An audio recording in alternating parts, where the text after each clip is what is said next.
Tributum Abogados. Capacidad y experiencia calificada. Avalada por más de 12 años como abogados del Servicio de Rentas Internas. Tributum Abogados. En Óptica Loja nos enorgullece cuidar de tus ojos y proporcionarte la mejor visión.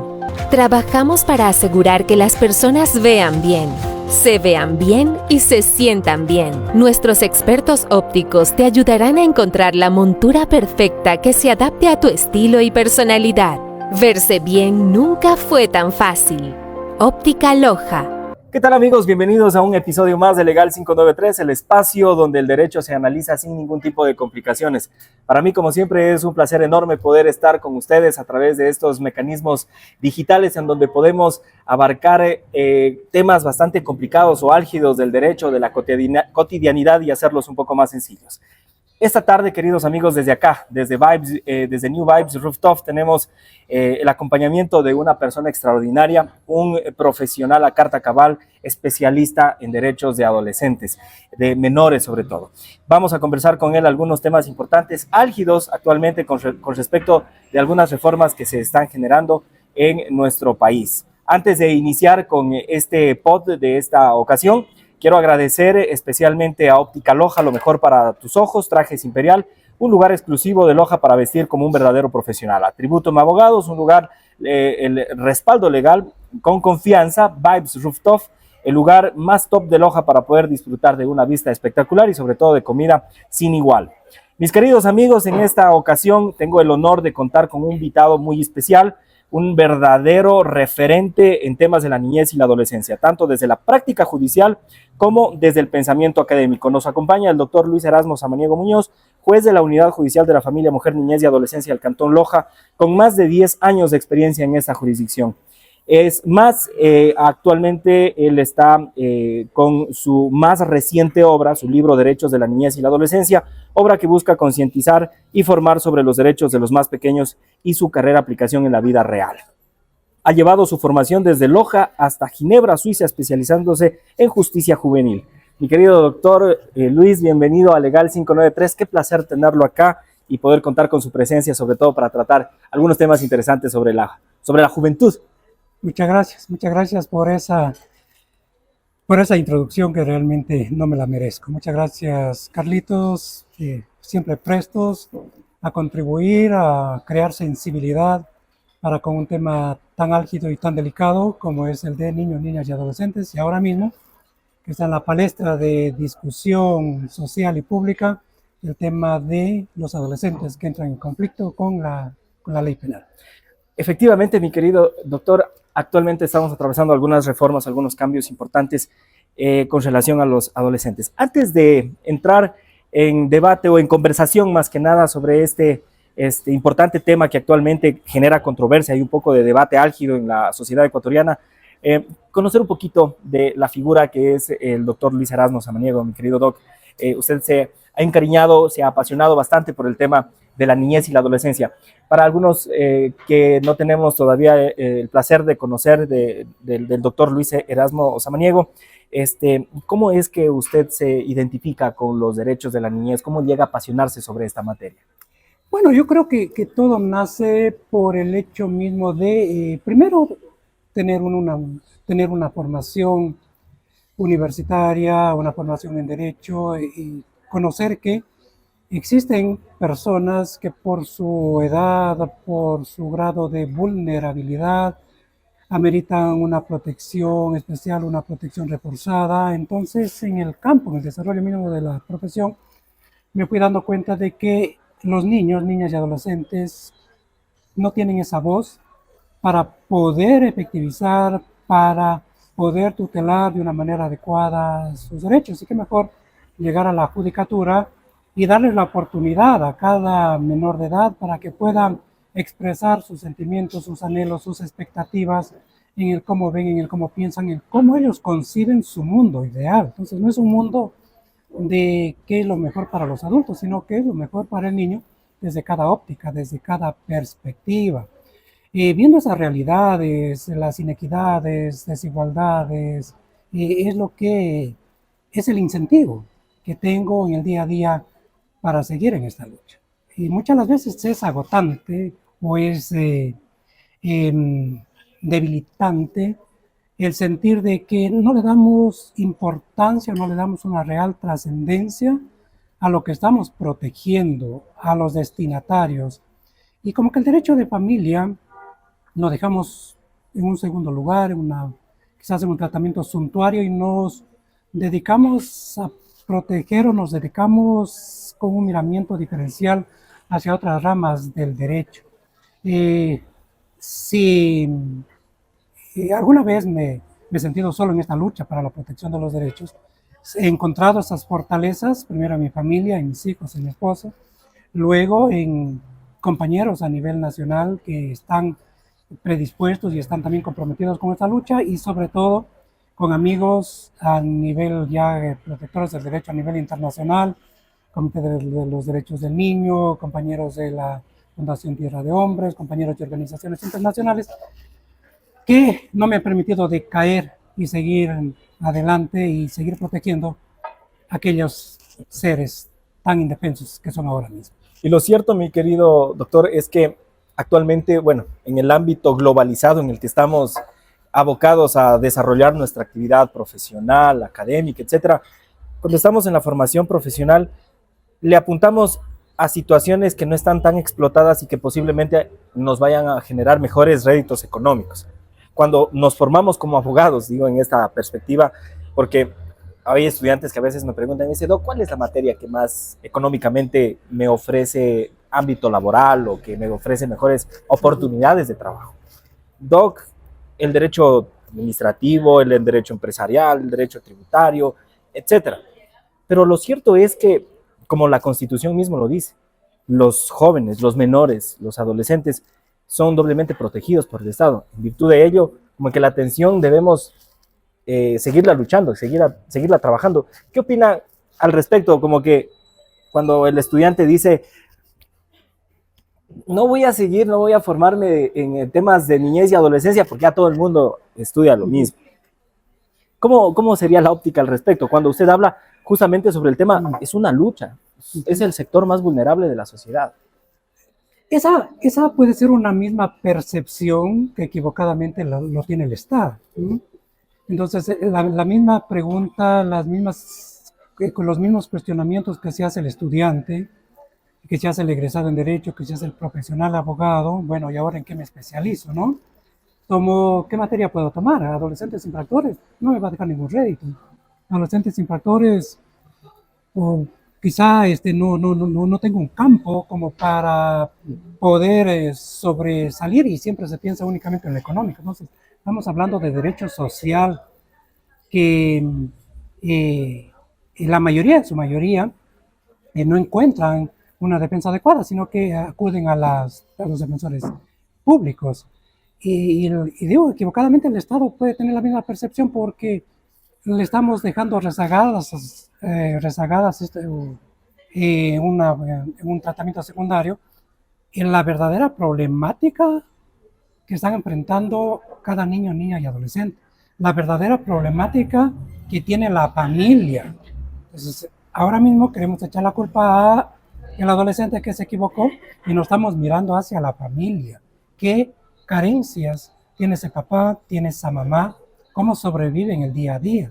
Entonces, esa misma percepción quizá la tenemos acá como profesionales del derecho, y es que no, el derecho de familia no me va a dar réditos, me voy por cualquier otra rama del derecho en la que sí puedo tener mejores ingresos económicos. Entonces, esta es una profesión que realmente tiene que tocar corazones en cada uno de los profesionales del derecho y decir, voy a elegir la rama del derecho social, la rama del derecho de familia, porque existen seres humanos a los que me debo y voy a proteger, más allá de los réditos económicos que me dé. Quizás el Estado en algún momento me reconozca lo que estoy haciendo y pueda tener yo también los medios económicos dignos para poder sobrevivir, que es fundamental, ¿no? Y fíjese, creo que también este apartamiento que se le ha hecho a la materia o a los adolescentes, bueno, en tema de derecho a la materia como tal, para especializarnos, para darle mucha atención con políticas públicas, para generar actividades desde el ámbito público, en respecto de la formación o de la educación de los jóvenes. Y por otra parte, también especialistas en derecho de familia o de jóvenes que pueden aportar o que pueden generar cambios igual significativos en la sociedad respecto de los adolescentes. Esto ha sido utilizado por grupos delictivos, por decirle. Los adolescentes no pueden ser criminalizados, son imputables, no pueden ser sancionados con penas privativas de libertad como son los adultos. Utilicémoslos a los adolescentes porque ellos son inimputables para que comitan delitos. A partir de los 16 años ya hay un desarrollo físico de los jóvenes que puede como que en fuerza física significar alguna situación como para aprovecharlos en este tipo de situaciones. Y creo que por ahí va también el tema de la reforma. Bueno, lo primero que debemos tomar en cuenta es que en los estudios ya realizados por el Comité de los Derechos del Niño, la jurisprudencia de la Corte Interamericana de Derechos Humanos, han analizado y han concluido que son los 13 años la edad ideal en la que los adultos aprovechan a los menores de edad para este reclutamiento. Si usted ha escuchado hablar del tema de las marras en El Salvador, es una estructura que realmente se está repitiendo en nuestro país. Entonces, ¿de dónde vienen los menores de edad que son reclutados para la delincuencia organizada? Vienen de los estratos sociales más bajos, de los grupos sociales más olvidados, en donde las carencias son mayores a la satisfacción de las necesidades, niños, niñas y adolescentes que han sido o son utilizados por los propios padres para que sean los proveedores del hogar. Eso se los obliga a trabajar. Entonces la madre o el padre en ese estado de necesidad, poco o nada le interesa de dónde vienen los recursos económicos que está trayendo su hijo hacia el hogar. Le interesa sobrevivir. Y esa misma estructura de cómo se los reclutan es la que se está repitiendo, aunque no lo queramos admitir, se está repitiendo en nuestro país. Usted dice, a los 16 años los chicos tienen un desarrollo físico, quizás ya pueden tener también una mayor percepción de las consecuencias en sus actos, pero estamos hablando a los 16 años de una adolescencia media, de los que va de los 14 a los 16 años, en donde los chicos buscan su propia identidad. Ellos tienen debido a su desarrollo hormonal, debido a su búsqueda de pertenencia, están incitados a cometer torpezas, pero no por lo que lo quieren, no porque ellos están pensando en que esto me va a traer unas consecuencias, sino es producto de ese desarrollo. Entonces cometen torpezas y ese equívoco el adulto lo ve como un delito, y ese equívoco el adulto, en vez de corregirlo, lo que está haciendo es que hagamos lo mismo que con los adultos, castiguémoslo, y el encierro puede, según la percepción de los adultos, puede ser el mejor remedio, sin pensar en que estaríamos perdiéndolo definitivamente a ese menor de edad. Y claro, el debate toca trasfondos a niveles educativos, familiares, de la administración pública, la gestión que hacen las carteras del Estado propiamente encargadas de generar gestión a favor de los menores, de los adolescentes, de los niños.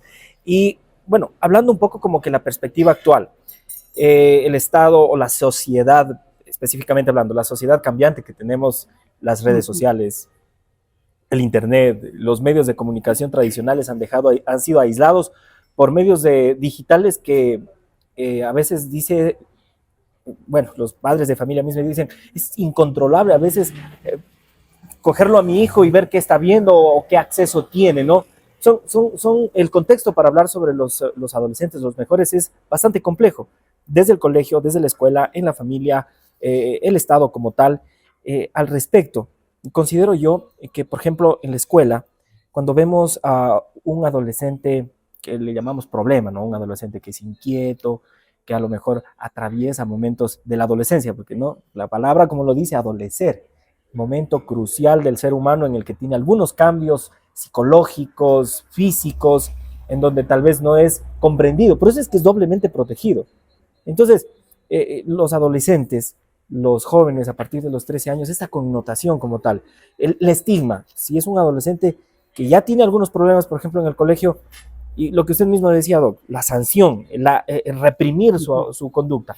¿Cómo podríamos, cuál sería el debate propiamente para hablar sobre los adolescentes que como que tienden ya con ciertos comportamientos a aislarse de la conducta socialmente aceptable, digámoslo así? Bueno, primero hay que tener en cuenta de cuál es la persona que regula las conductas en la sociedad, ¿no? Entonces son los adultos los que dictan las leyes. Son los adultos que, de acuerdo a los reclamos sociales, adecúan las leyes a determinadas circunstancias, a determinados estadios de la sociedad. Pero el adolescente, el menor de edad, no ha sido tomado en cuenta para la redacción de esas leyes.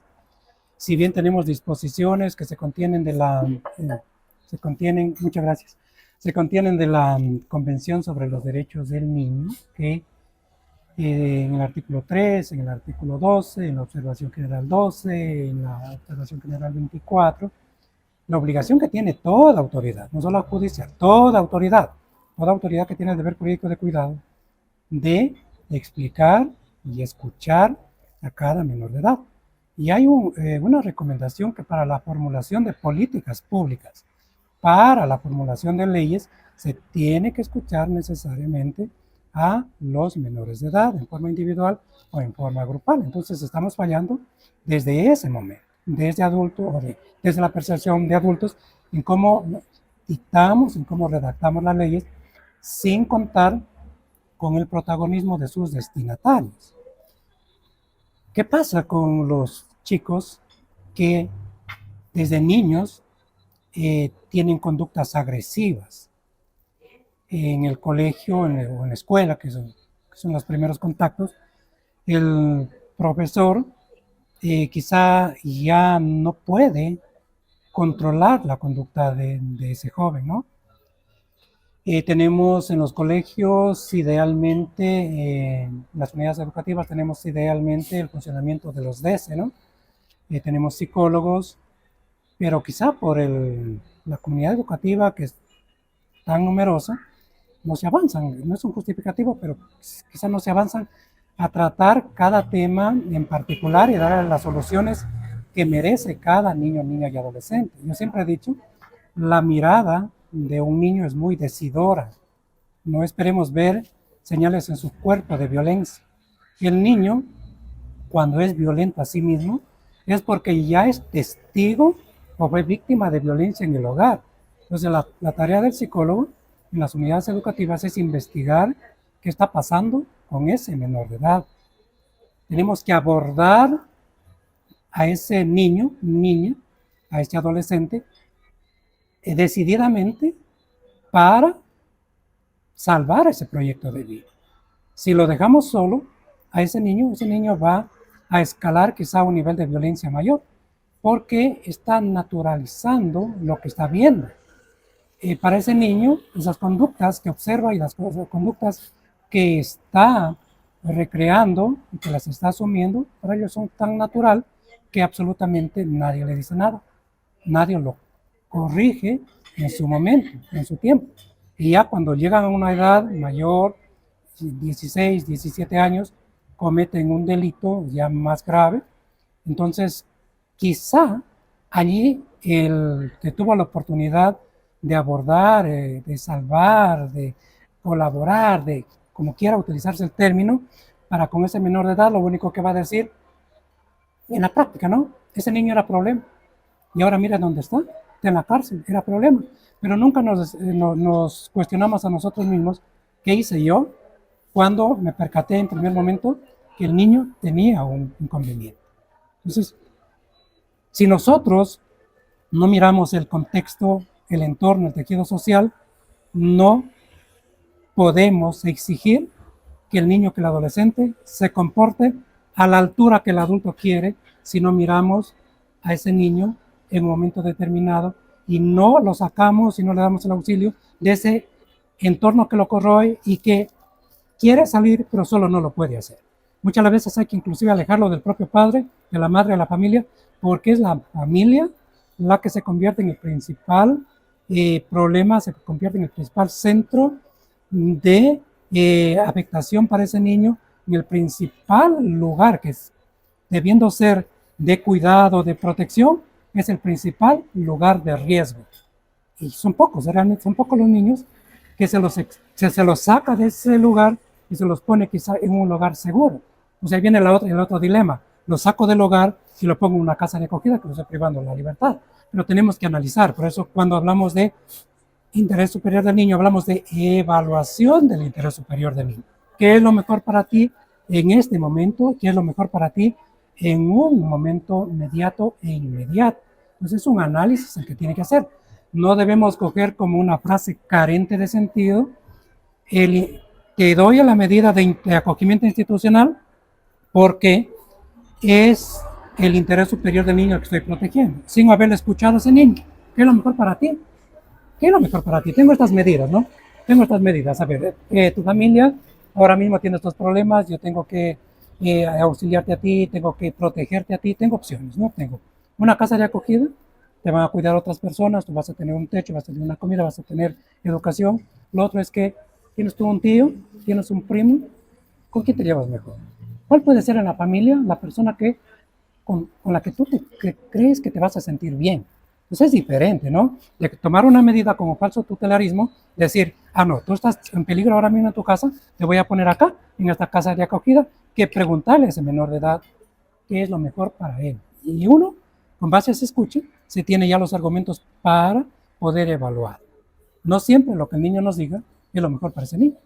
Tienes que evaluar, que quiere ir con un tío, que es el adulto responsable, pero ese tío no nos presta las garantías también adecuadas para cuidar de ese menor de edad. Tenemos que explicar al niño que lo que ahora él mismo quiere no es lo mejor, pero que temporalmente le vamos a dar estas medidas, pero que no nos vamos a olvidar de él, porque ahí me incluyo, somos pocos los jueces, quizás por la carga laboral, que hacemos un seguimiento a las medidas que estamos tomando.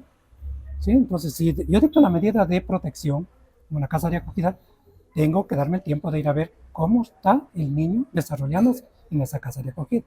Dicto una medida socioeducativa en un centro de adolescentes infractores, tengo que ir a ver cómo está el adolescente en ese centro de adolescentes infractores. Pues eso es el compromiso que tiene que asumir el juez. En este tiempo he realizado 2 visitas, una a un centro de adolescentes infractores para ver cómo estaban los chicos que tenían una medida socioeducativa y otra en una casa de acogida. Tenía 3 señoritas, ya señoritas digo, porque eran adolescentes que estaban en la casa de acogida. Pero realmente no nos avanzamos a hacer el seguimiento individualizado como juzgadores a cada uno de ellos. Y eso entiendo también a los profesionales de los DS, de las oficinas técnicas, de las unidades judiciales, que tenemos el mismo problema de carga laboral frente a disponibilidad de tiempos para preocuparnos de lo que realmente importa. Y justamente, mi querido doctor, regresamos la mirada a lo que estábamos analizando al inicio, la importancia que tenemos que generar justamente a este grupo vulnerable de la sociedad que son los menores. Y como el pensamiento colectivo de todos los latinoamericanos, cuando los problemas ya están madurados, cuando ya se han generado los problemas, es justamente donde queremos atacar. Cuando ya nos damos cuenta que en el momento preciso en el que teníamos que darle atención, no lo hicimos, no, ahorita sí, enduremos las penas para los adolescentes infractores. Creo que es mi criterio. Ponemos candados cuando ya se nos han robado nuestras pertenencias en la casa. Endurecemos, creo que, las medidas de seguridad. Y ese es el pensamiento generalizado de todo. No estamos en el proceso como tal para que la consecuencia no vaya a ser letal, como es en el caso. No le damos la atención necesaria. Por eso decía, ni en las escuelas, ni en la familia, ni el sector público como tal, justamente a los jóvenes, pero ya cuando las cosas se nos han ido de las manos, tenemos que endurecer las penas. Y justamente lo que usted decía, el Estado tiene que generar las fortalezas, o creo que tendría que generar esa atención necesaria como para que el juez establece la medida, pero tengo que tener un equipo de trabajadores sociales para que vaya a controlar, a ver cómo se está desarrollando esa medida, porque de eso se trata, medidas socioeducativas, no tanto como el adulto que comete un hierro o que transgrede la norma y por eso va a pagar una pena privativa de libertad, sino más bien hablamos de un ser que está justo en formación, que es un adolescente, el cual tiene que tener todas las adecuaciones tanto legales, o sociales, psicológicas, a fin de que tenga este desarrollo integral como tal en las diversas decisiones de los juzgadores precisamente sobre medidas socioeducativas. Vamos adentrándonos un poquito, mi querido doctor, con las medidas que actualmente se están adoptando referente a los cambios normativos con estas reformas que están generando debates con la puesta en vigencia de la ley de integridad pública. ¿Qué es lo que puede destacar usted de estas nuevas reformas sobre los adolescentes infractores? Bueno, lo primero que se debe decir es que los adolescentes que infringen la ley penal no van a ser juzgados como adultos, que es la percepción que tenemos en redes sociales, ¿no? Lo mediático. Entonces dice, qué bueno que los adolescentes deban ser juzgados ya como adultos. No podemos. Sobre ¿sí? todo por estos grupos delictivos que utilizan adolescentes. Sí. Creo que esa La es la primera regla es no van a ser juzgados como adultos. La primera acepción a estas reformas legales. Por más que la sociedad grite que se los juzgue como adultos, que se los encierre en una cárcel como adultos, no lo podemos hacer porque tenemos un marco normativo, tenemos un bloque de constitucionalidad, de convencionalidad, que nos impide adecuar las leyes en contra de lo que determinan los tratados internacionales de derechos humanos. La Constitución de la República del Ecuador también determina, establece en forma muy clara, muy categórica en el artículo 175 que los menores de edad tienen que ser juzgados por jueces especializados y para ello no se aplica penas. Entonces, cuando hablamos de menores de edad, no hablamos de penas, hablamos de medidas socioeducativas, de medidas reintegradoras, de medidas que vayan a fortalecer el respeto por el derecho a ellos mismos, el respeto por el derecho a los demás. Entonces, ¿qué es lo que se ha conseguido ahora con estas reformas en el Código de la Niñez y la Adolescencia, que fue publicada el 26 de junio del año 2025, que se contienen de la ley esta de integridad pública?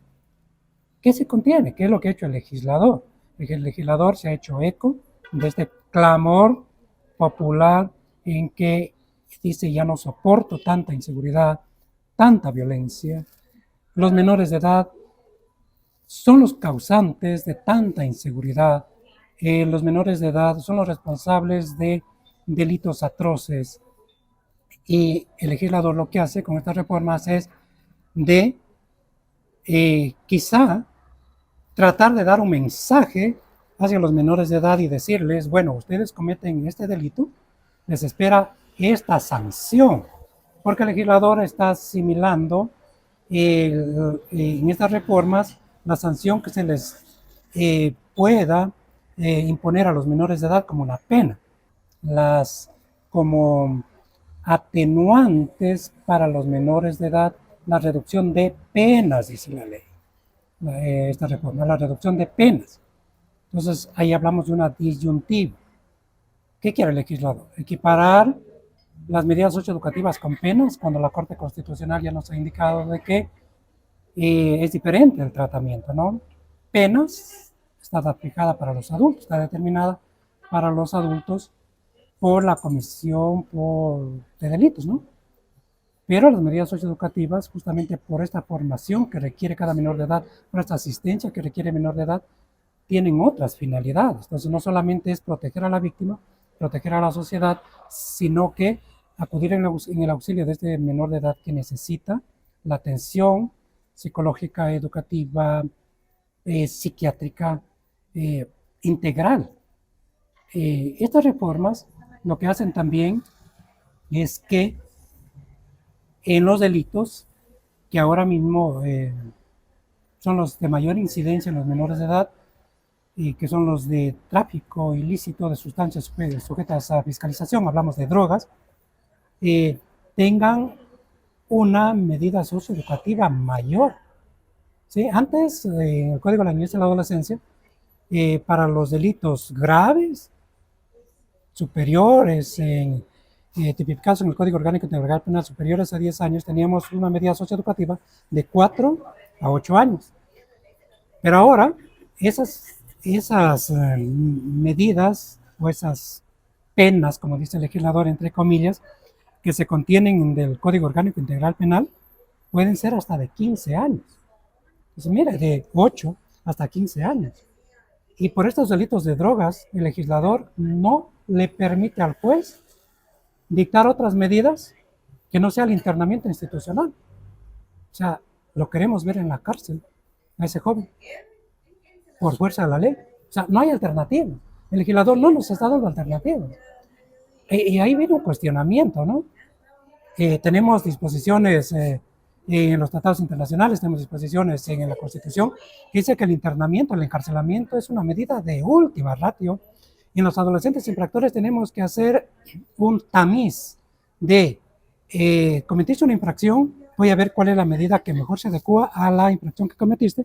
Por supuesto, nunca nos olvidamos de la víctima, la reparación que requiere la víctima, la asistencia que requiere la víctima, pero vamos a hacer un tamiz. ¿Cuál es la medida que más se adecua? ¿Cómo puedo a ti, adolescente, reintegrarte de forma adecuada a la sociedad, de forma efectiva a la sociedad? Pero en ese tamiz ya, definitivamente es la última ficha que me queda, es el internamiento institucional, pero tengo que explicar por qué el internamiento es adecuado ahora mismo para ti, adolescente, y por qué te voy a dar 5, 6, 7, 8 años, qué voy a conseguir con esos tiempos. Eso es lo que nos dice a nosotros la Convención de los Derechos del Niño, lo que nos dice el Comité de los Derechos del Niño, y se afianza también en la Constitución de la República de Ecuador que los operadores de justicia tenemos que aplicar la doctrina de protección integral. Entonces, esta doctrina de protección integral nos obliga a mirar cuál es el derecho de protector que más favorece la vigencia de los derechos humanos, que lo vamos a aplicar. Pero el legislador lo que nos quiere es encasillar a una sola medida, el internamiento sin opción a ninguna otra medida, ¿sí? Solamente el internamiento. Y si colaboras eficazmente y nos dices cuál fue la persona adulta que te incitó a que cometas la infracción, entonces te vamos a reducir, vuelvo a insistir, entre comillas, la pena, porque no concuerdo con esos términos, la pena a la mitad si le vamos a imponer 15 años, a la mitad 7 años y medio. Entonces, eso realmente es grave. ¿Por qué? Porque la gravedad está dada en el sentido de que no nos damos cuenta nosotros como sociedad, ahora adultos pensantes, no nos damos cuenta de si le damos a ese adolescente 8 años, si le damos 7 años, mañana ¿cómo va a salir ese chico? Siendo adulto, ¿cómo va a salir? Va a salir perfeccionado, quizás en la escuela del crimen. En ese momento, cuando ya sale de un centro de internamiento que está entre 4 paredes, como un centro hotelero únicamente come y duerme, porque son las realidades ahora de los centros de adolescentes infractores, y lo digo porque fui a estos seguimientos que hago de menores de edad, y quizás cambia esas realidades, son centros hoteleros. O sea, usted va y los ve a los chicos ahí, no hacen absolutamente nada. Esas son las realidades que tenemos. Entonces la sociedad dice, no, encerrémoslo en un centro de adolescentes infractores, encerrémoslo en una cárcel, pero mañana ese chico va a salir y saldrá absolutamente perfeccionado en lo que la sociedad quiso que sea, lo empujó a eso, ¿sí? Entonces, echémonos la culpa a nosotros de en 4 o 5 años en la sociedad que vamos a tener. La mano dura a la que estamos atacando ahora, quizás después sea catastrófica por lo que nosotros estamos permitiendo y estamos formando. Y es bastante complejo analizar este tema, mi querido doctor, porque estamos trayendo, como bien usted lo menciona, estamos trayendo una figura de la doctrina penal pura, que es el derecho penal premial.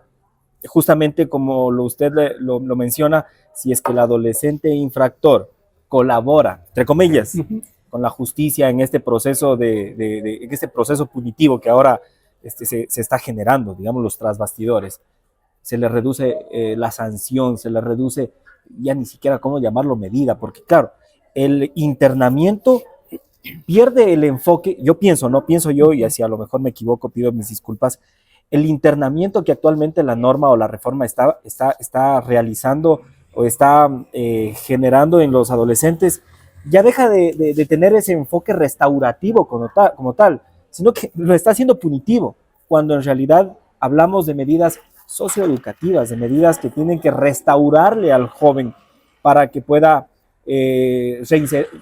reinsertarse en la sociedad, pero formado, ¿no? Y válgame la oportunidad para aclararlo.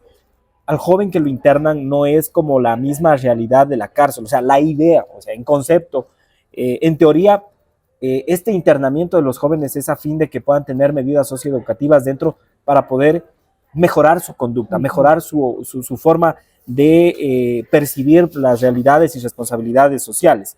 Pero también estamos fallando ahí, porque mire, las medidas que deben adoptar las administraciones públicas en el sentido de que generar mejores condiciones para que los menores, para que los infractores adolescentes puedan reformarse correctamente. O sea, volvemos al hecho del déficit de recursos para que pueda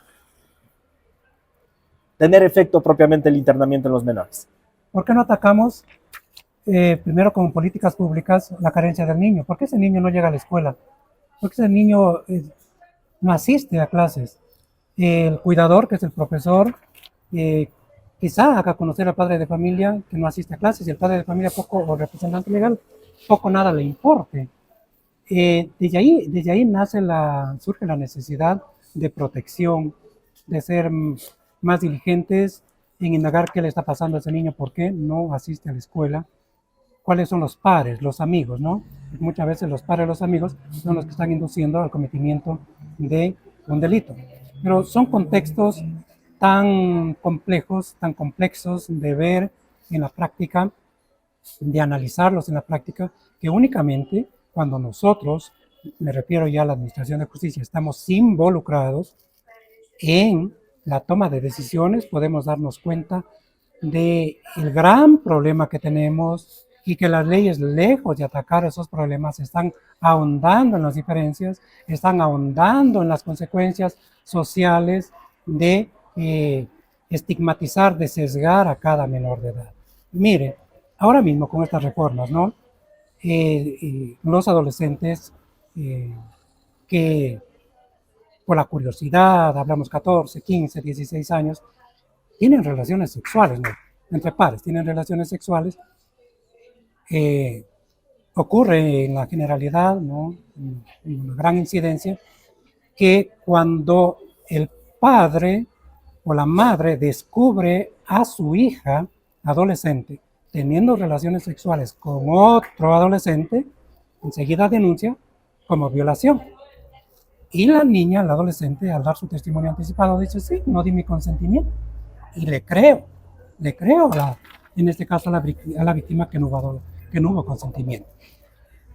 Luego de que se tienen los informes biopsicosociales, nos damos cuenta de que el adolescente, supuesto infractor, presunto infractor, proviene de un hogar desestructurado, de un hogar, como usted lo indicó, no hay control de los adultos y que pasan en redes sociales todo el tiempo, pasan viendo pornografía. Esas son las realidades, las que incidieron directamente en descubrir a su propio cuerpo y tener estas relaciones sexuales. Entonces, no hablamos quizá de una equivocación, sino que estamos hablando de una falta de educación sexual que es también una carencia en los menores de edad. Se judicializa el caso. Sí, se judicializa el caso. Ahora, por esa conducta asumida por el joven, la ley en esta reforma, en la Ley Orgánica de Integridad Pública, en la reforma del artículo 385 del Código de la Niñez y la Adolescencia, dice que tenemos que darle el internamiento a la cárcel de 10 a 12 años. ¿Por qué? La pregunta, ¿por qué? De 10 a 12 años. No trato de justificar conductas que sí son alarmantes, conductas que sí ameritan como una medida inclusive de protección para el propio infractor, que debemos aislarlo con objetivos, no aislarlo sin objetivos. Tenemos que aislarlo en un centro de privación de la libertad. Pero en este caso, realmente van a pagar, voy a utilizar términos coloquiales, van a pagar justos por pecadores. Entonces, el chico que se equivoca, o el chico que fue denunciado por tener estas relaciones sexuales por curiosidad, ahora lo tenemos que tener en una cárcel de 10 a 12 años. Entonces, realmente es preocupante lo que se nos viene a nosotros como juzgadores y el candado que está puesto en la ley para que nosotros no podamos revisar o no podamos aplicar otras medidas. Y tenemos los juzgadores también, tenemos temores, no es que los juzgadores no somos carentes de sensibilidad, pero es que el propio legislador nos dice, hey, juez, si tú me impones otras medidas, hay un delito para ti, que es el prevaricato, ¿sí? Por fallar contra ley express. Entonces nos están realmente acorralando a los juzgadores, a los operadores de justicia, y estamos creando una catástrofe en los menores de edad. Entonces sí debería haber, realmente debería contenerse en la ley todas las recomendaciones que se contienen en la doctrina de protección integral para que el juzgador pueda analizar cuál es la medida más adecuada según sea el caso que se está juzgando, y no juzgar a todos con la misma vara, con la misma medida de la ley. Recuerde que para adultos la justicia está identificada con una dama con los ojos vendados, ¿no? Pero para adolescentes infractores, esa dama tiene que quitarse la venda de los ojos para ver realidades. No es que estamos juzgando a una persona adulta a un adolescente, perdón, no estamos juzgando a un adolescente que se asimila a un adulto con una capacidad plena de raciocinio, con una capacidad plena de analizar en las consecuencias. Entonces, inclusive es que por eso es que para los menores de edad no podemos decir, no, hay agravantes para los menores de edad. No, o sea, para unas cosas sí los consideramos menores de edad, los consideramos incapaces, ¿no? Para mandarlos a callar en una reunión social porque tú no eres mayor de edad, sí los consideramos incapaces. Pero para otras cosas, para cuando cometen delitos, o cuando cometen torpezas, como le digo yo, ahí somos tan ligeros para decir son absolutamente capaces. Entonces son realidades que no se las puede discutir en cualquier foro, no se las puede hablar en cualquier foro porque realmente van a decir, no, la persona que está hablando es enemiga de la sociedad, pretende que la sociedad viva en una inseguridad compleja, en una inseguridad absoluta. No, no es así. Tengo que ver qué estoy creando ahora y qué voy a cosechar mañana, ¿sí? Entonces, encerrémoslos a todos y mañana ese mismo grupo que los encerramos ahora van a salir de la cárcel, van a salir resentidos, van a salir con sesgos, nadie los va a querer incluir en una sociedad, no van a tener oportunidades de encontrar trabajo, y sobre todo psicológicamente ese menor de edad dice, no, yo estuve en la cárcel, yo estuve en un centro de adolescentes infractores, y piensa que todo el mundo ya lo está etiquetando, y ese estigma es el que va a impedir definitivamente que se reintegre a la sociedad. A la fecha, mi estimado doctor, tengo conocimiento de que existen algunas demandas de inconstitucionalidad sobre la ley de integridad pública. Se está analizando algunos temas, sobre todo con el tema de la jubilación, el tema de la estabilidad laboral. Creo que eso ha sido lo que más se ha mencionado con respecto al control que puede realizar la Corte Constitucional. Si es que entra a analizarse por parte de la Corte Constitucional estas reformas que tienen que ver con los adolescentes infractores, considerando que incluso mucho se dice de que esta ley, y hablamos de las materias que engloba esta ley, hablamos de contratación pública, dice la norma que cuando se hace una norma de carácter emergente, por economía emergente, tiene que haber unanimidad, ¿no? Tiene que tener en cuenta, tiene que tener sintonía la una con la otra materia. Aquí hablamos de ley de seguridad, ley de servicio público, contratación pública, COIP, Código Orgánico de la Niñez y la Adolescencia. Primer punto que hay que analizar, ¿no es cierto? Y si es que la Corte Constitucional analiza estos particulares, ¿qué opina? ¿Qué valor o qué perspectiva usted tiene al respecto? Bueno, primeramente soy muy respetuoso de la división de funciones del Estado. Entonces yo no me voy a meter en el hecho de criticar en cómo está actuando el Legislativo, cómo está actuando el Ejecutivo, porque tampoco me gusta o me gustaría que empiecen a incidir en cómo está actuando el juzgador, pese que lo pretenden hacer a través de las declaraciones que da el Ejecutivo, dan las autoridades del Ejecutivo en los medios de comunicación, pero el juez no va a caer en esos planos, sino que tenemos nosotros un principio de verdad procesal, hablamos únicamente con base al expediente, con base a lo que consta en un proceso. La ley es de expediente, la ley obliga desde su promulgación en el registro oficial, el juez es el garante del cumplimiento de las leyes, hacer cumplir las leyes, pero tenemos también un mandato constitucional, a lo que usted ya se refiere, de que si se demandaría o se demanda la inconstitucionalidad de estas leyes, la Corte Constitucional tiene los parámetros constitucionales, tiene sobre todo los tratados internacionales de derechos humanos a los que necesariamente se va a remitir. ¿Por qué digo necesariamente? Porque la Corte ya tiene sentencias en las que nos explica claramente que los menores de edad están sometidos a una administración de justicia diferencial, están sometidos a medidas socioeducativas y que el tratamiento no va a ser igual que para los adultos. Entonces ya tenemos referentes de la Corte Constitucional sobre este tema, la Corte necesariamente tendría que entrar a ahondar en los temas punto por punto de lo que se ha reformado en el Código de la Niñez y la Adolescencia. Y en la propia Carta Constitucional, la propia Constitución de la República del Ecuador, que determina, manda que para tomarse decisiones en adolescentes infractores se tiene que necesariamente acudir a la doctrina de protección integral, se tiene que acudir al corpus juris de protección de derechos. Entonces, ¿qué es lo que tenemos como parámetros constitucionales para tomarse una medida? Interés superior del niño y doctrina de protección integral. ¿Qué es esto de la doctrina de protección integral? ¿Qué tenemos convenios, qué tenemos tratados, qué tenemos regulaciones, qué tenemos observaciones, qué tenemos opiniones consultivas en las que desarrollan de mayor manera el contenido de los derechos y que nos obligan a observar dichos convenios, dichas observaciones, dichos criterios para tomar la mejor medida o para adecuar esa medida a lo que satisfaga de mejor manera la vigencia de los derechos de cada menor de edad. Y resulta súper interesante como que abordar el tema en el ámbito jurídico y en el ámbito social y sobre todo hacer conciencia porque, claro, el clamor de la sociedad por los efectos negativos que se ha generado por el mismo hecho de la inseguridad que actualmente está viviendo, desesperadamente nos hace creer que la salida es el castigo punitivo a los menores. Incluso se está hablando de un sistema penal juvenil que desfasa totalmente el sentido de la medida socioeducativa, restaurativa de los jóvenes. Creo que este tema o este tipo de temas hay que toparlo con sumo cuidado, sobre todo porque estamos hablando de personas que están en pleno momento de formación en su vida.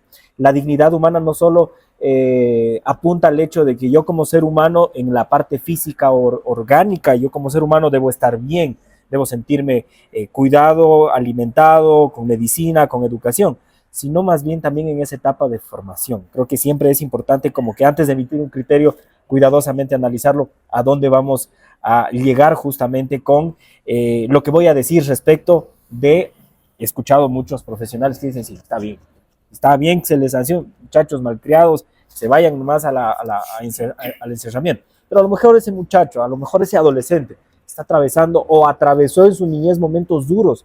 O sea, juzgarle a ese joven en su momento de formación no es justo como tal. Creo que sí hay que ser un poco más solidarios en la parte humana. Bueno, los que creo que tenemos como que un poco más de relación con adolescentes, sabemos este tema de el comportamiento, lo que adolecen justamente. Uno que lo vino viviendo también en el momento en el que necesitaba de entender la vida, entenderla como tal. A veces no es bueno como que al adolescente juzgarlo, criticarlo, apuntarlo, porque finalmente vamos a tener un adulto resentido, como usted lo decía. Mi querido Doc, yo le agradezco muchísimo por haber estado con nosotros. Realmente nos hemos nutrido de la conversación sobre estos aspectos normativos que ha generado la nueva, esta ley de integridad pública. Quiero, mi Doc, antes de que finalice este interesante pod que hemos tenido, el agradecimiento, que piensen un mensaje sobre todo para todos aquellos internautas, todos aquellos seguidores que no son abogados, que quieren empaparse más sobre el tema de los adolescentes infractores. ¿Qué mensaje les daríamos? Mientras está pensando el equipo de Legal 593, mi querido Doc, quiere hacerle un pequeño obsequio para que nos tenga presentes nada más. Un agradecimiento por habernos acompañado, estimado doctor. Muchas gracias. Para que nos tenga presente mientras está usted analizando y reflexionando. Fíjese que casi me olvido, Doc. ¿Qué pasó? Su libro. Antes de que finalicemos con el mensaje, estaba creo que desde el inicio con la pregunta, es un libro muy bonito. ¿Cómo fue inspirado? ¿Qué lo inspiró a escribir esto sobre la niñez y la adolescencia? Nos ha explicado, nos ha hablado bastante sobre el apasionamiento que he tenido por esa materia, que es muy bonita, la familia, como le digo, es un tema álgido, porque es justamente aquí donde debe centrar la atención el Estado y la administración pública. ¿Qué lo motivó a escribir esta obra fantástica, doctor? Antes del mensaje final, ¿no? ¿Qué me motiva o qué me motivó a escribir? ¿Qué me motiva? Porque sigo escribiendo, ¿no? Hay que hacer revisiones, artículos, sigo escribiendo. ¿Pero qué me motivó a plasmar un libro que se titula Derechos de la Niñez y la Adolescencia. Primero, el libro nace de un momento, voy a decirlo, crítico quizás en mi vida, ¿no? Un problema que públicamente lo he dado a conocer, no tengo por qué esconder, un problema de ansiedad generalizada que trastocó con pánico, mientras estaba entonces recibiendo un tratamiento en la ciudad de Cuenca. Pese a esas difíciles situaciones incontroladas que afectan la mente, decidí plasmar lo que ya lo venía quizá pensando días atrás, plasmar y empezar a escribir. Entonces, en ese libro tiene una carga sentimental enorme. Para quien lo lee, primeramente, trato de utilizar términos lo más sencillos, porque los destinatarios son los menores de edad, y también tiene esta carga emocional en cada frase, en la forma en cómo abordo la situación de cada menor de edad, recogida de lo que uno se ve, se absorbe en cada audiencia, en cada proceso, en la que realmente los problemas que tienen los adultos transmiten a los niños no quieren contar a sus padres, pero sí tienen la confianza para contar al juez qué es lo que está pasando. Entonces, todo eso es lo que motiva a poner en esas citas, en los libros, niño, niña y adolescente, estos son tus derechos, este es tu escudo protector para que hagas valer tus derechos. Los adultos no tienen la autoridad total para inferir, para tomar decisiones por ti. Tú tienes tu propia voz, hazla valer. Y si no te escuchan, para eso estamos nosotros, para poderte ayudar. Este es siempre el mensaje que les transmito a los menores de edad en cada escucha que se hace en las audiencias. Entonces, siempre les digo, bueno, no es el interés tuyo, papá, no es el interés tuyo, mamá, como adultos, es lo que es mejor para el niño. Pues, se juzga, se toma decisiones, y escuchándolo, dándole ese protagonismo, esa capa de héroe que les digo que imaginaria que tienen los menores de edad, para que tomen ese protagonismo, y con base a todas estas experiencias vividas, con base a todos estos problemas que me ha tocado vivir y que trato de superar en el día a día, se plasmó en un libro, y espero que realmente el mensaje que se plasma en ese libro llegue a cada uno de los lectores. Como lo digo, en el libro no es una obra perfecta, tendrá sus errores y tiene sus errores, pero lo que se invita es justamente al diálogo, a la discusión, al aporte, y entiendo y comprendo que son pocos o somos pocos los comprometidos con esta protección de niños, niñas y adolescentes, y más aún somos pocos los que dejamos plasmado quizás en una obra el sentir de cada menor de edad, y el sentir también de que ese juzgador tiene para con la vivencia que cada menor de edad le ha transmitido. Muchísimas gracias, mi querido Doc. Amigos queridos, si ustedes quieren alumbrar un poco más el sentido de entender a los adolescentes, yo creo que la obra del doctor Luis Erasmo Samaniego es perfecta como para poder ilustrarnos un poco más o adentrarnos sobre la realidad de los adolescentes como tal en el ámbito judicial. Esta hermosa obra, mi querido Doc, que usted nos ha regalado, que este aporte maravilloso que nos ha regalado, Derechos de la Niñez y la Adolescencia, que los invito, mis queridos amigos, a que la puedan adquirir y sobre todo que puedan gustarla, que puedan aprovecharla al máximo. Ahora sí, mi querido Doc, el mensaje final para toda la gente. Muchísimas gracias por habernos acompañado en esta fría tarde de jueves. Estamos atravesando un momento medio álgido, también la naturaleza nos está pegando un jalón de orejas y estamos atravesando un momento frío en Loja. Demasiado frío, pero bueno. A ver, aquí venía algo para usted. Antes de irnos, estaba olvidando. Vibes Rooftop, queridos amigos, como siempre, haciéndose sentir, nos consiente, mi querido doctor.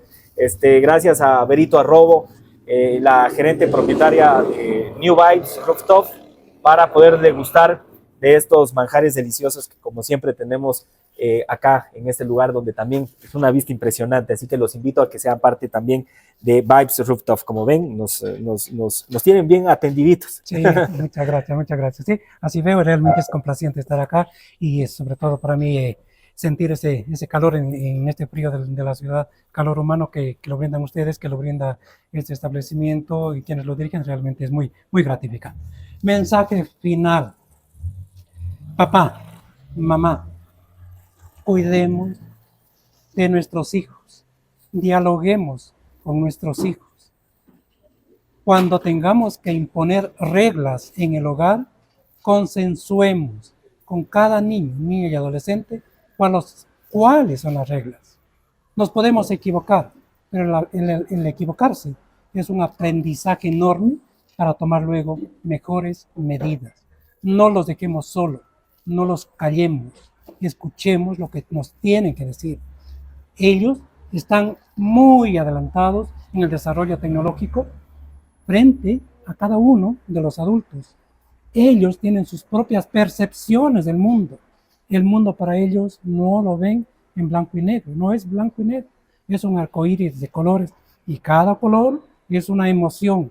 Y si nosotros, papás, tenemos esa inteligencia, tenemos esa predisposición para escuchar a cada uno de nuestros hijos, nos vamos a dar cuenta que tenemos un futuro adulto realmente que nos va a dar seguridad, un adulto que va a dar tranquilidad a la sociedad. Al contrario, si lo dejamos solo, más tarde lamentaremos haber perdido al hijo que nunca pudimos socorrer cuando más lo necesitaba. Entonces, mi invitación para los padres, papá, mamá, no dejen solos a sus hijos. Ellos tienen una historia por contar. Escuchemos esa historia, pero no coartemos su niñez, ni coartemos su adolescencia con decisiones impensadas, torpes de los adultos. Qué bonito mensaje, mi querido doctor. Realmente a mí me llegó bastante al corazón y creo que a muchos de nuestros amigos también les va a tocar su corazón, les va a tocar su conciencia. Eso es importante. Los adolescentes son los niños, la niñez, la adolescencia es el futuro de nuestra sociedad, sigue siendo el futuro, siempre va a estar en la mira de las instituciones públicas a fin de que se haga lo mejor, porque tengamos adultos que después nos van a ayudar a nosotros cuando estemos en la situación que la vida nos pone, cuando estemos viejos. Creo que los jóvenes, los niños son los que deben estar bien preparados. Muchísimas gracias, mi doctor. Muchísimas gracias, queridos amigos, por haber estado con nosotros. Los invito a estar pendientes de toda nuestra programación. Acá en Legal 593 siempre hablamos de derecho sin ningún tipo de complicación. Gracias a Óptica Loja, lo mejor para tus ojos, a Trajes Imperial, a Tributon Abogados, a Vibes Rooftop. Todo esto es gracias a estos patrocinadores que permiten que se genere este ambiente para conversar sobre derecho, para conversar sobre temas relevantes de la sociedad. Muchísimas gracias, amigos. No olviden de seguir nuestras cuentas, compartir nuestros podcasts y sobre todo comentarlos, hacer eco de todas estas conversaciones que nosotros tenemos. Será hasta otra ocasión.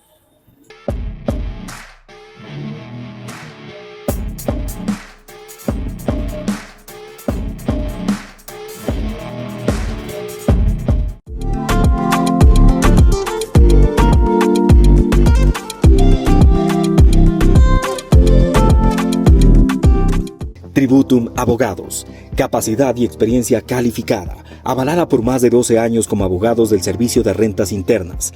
Tributum Abogados. En Óptica Loja nos enorgullece cuidar de tus ojos y proporcionarte la mejor visión. Trabajamos para asegurar que las personas vean bien, se vean bien y se sientan bien. Nuestros expertos ópticos te ayudarán a encontrar la montura perfecta que se adapte a tu estilo y personalidad. Verse bien nunca fue tan fácil. Óptica Loja.